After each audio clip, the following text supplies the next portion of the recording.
plus en plus de personnes utilisent des caméras de sécurité comme celle-ci, mais est-ce que ça aide vraiment à réduire les crimes?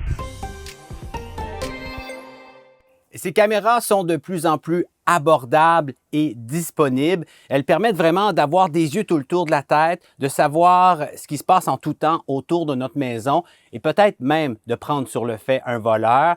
Il y a désormais des municipalités qui subventionnent même en partie leur achat pour réduire le nombre de délits. Allons à Cap Acadie.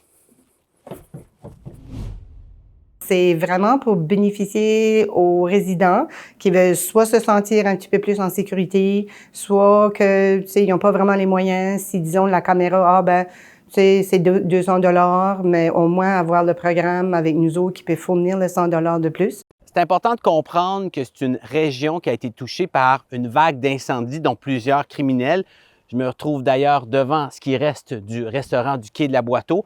Alors, on espère que l'installation de caméras permettra peut-être d'éviter d'autres brasiers.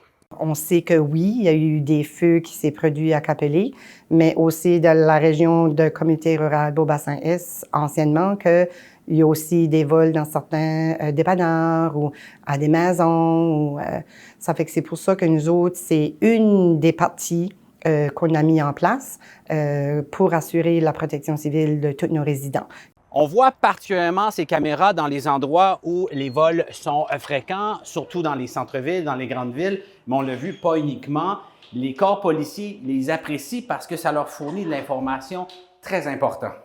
Je suis pas experte, c'est pas quelque chose que je peux dire si ça va aider ou non, mais je le sais que le sens de sécurité de certains résidents va améliorer à 100%, parce que, comme on sait, la GRC peut pas être toujours dans notre coin.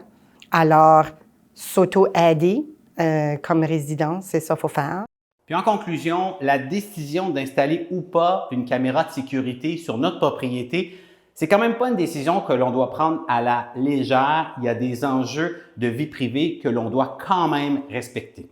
Voilà, c'était votre vidéo journal. Pour d'autres nouvelles, consultez notre appli.